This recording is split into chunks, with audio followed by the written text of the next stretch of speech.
This is perfect. I've got a siren going on in the background. Not sure if you can hear it. We're just going to let that be a part of the video. Big question. The big question. Say your life depends on something really simple. Say you're diabetic, or you've got heart issues, or you have genetics which are really going to mess you up if you don't do the thing. Losing weight, working out, or just taking care of yourself in general, eating broccoli in the place of something like McDonald's hamburgers. Don't get me wrong, McDonald's, don't sue me. McDonald's hamburgers, they're the bomb. Actually, I think I prefer Burger King. My point here, you are going to mess yourself up even though you know better. And when I say by you knowing better, what do I mean by that? Walk up to almost any smoker on the planet, the vast majority, while they're smoking, and ask them, is smoking good for you? It is not news. Broccoli is healthy, high in fiber, and has lots of great vitamins.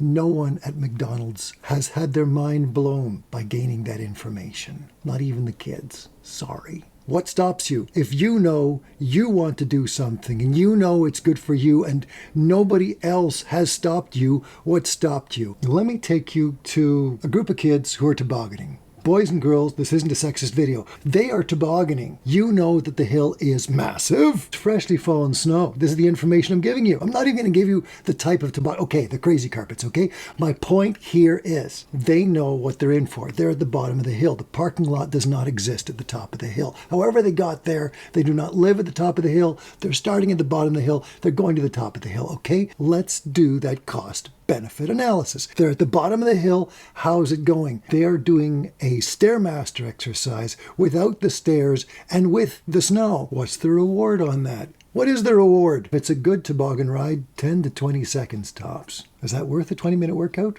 Through the snow? Through a broken Stairmaster? Through the snow? Did I say the snow part?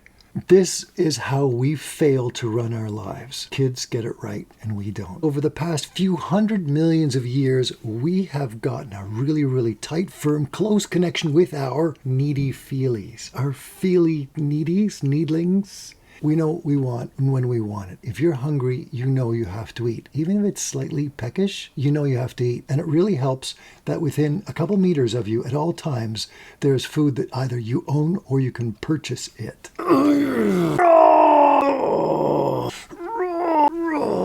Contrast that with your need for instant gratification. No, let me try that again.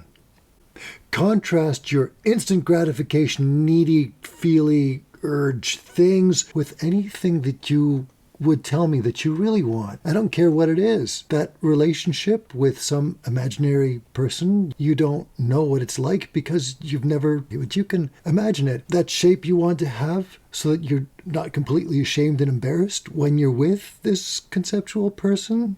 Or that money that you'll have. Do you see a pattern here? All these things which are not in your life, as we speak directly right now, they are all conceptual. Every last one of them. They have no biological connect. None. What biological connect they do have, you're sticking in there. And it's not as good. It's just not as good. The distance between you going for a workout or having that amazing, greasy, fatty food, deep fried donuts. Yeah. The one that's going to win is the one that has the tighter connections. How do people defeat these things? Normally they use some form of distraction. With these kids who are tobogganing, they're tobogganing as a group. More than that, they can see the top. They can see clearly where they want to go. How do you get to these huge conceptual things when you have so little tactile, urge-based grip on it? And I've already given you the answer. And it's really exciting. Why didn't I lead with this? The reason I didn't lead with this is I need to lead you up to this point where you see the value of this and you'll implement it. I need you to know every kind of focus that exists, any focus that exists, is also a distraction. One focus is always infinite distraction from everything. Take light, grab a lens. That light, anywhere from millions to billions of light years away. And it was traveling the entire universe, but now it's traveling to that spot.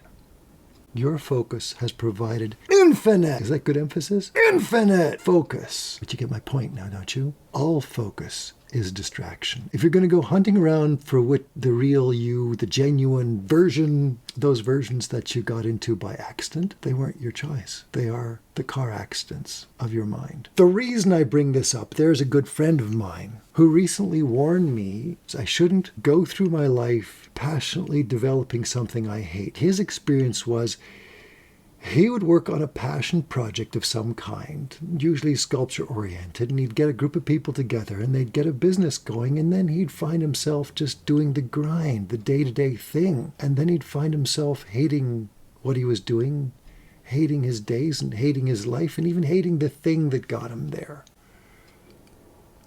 The reason I met him, I saw one of his failed projects. It was amazing. I came to him and asked him, why'd you give up on this? Inadvertently, his answer to that was,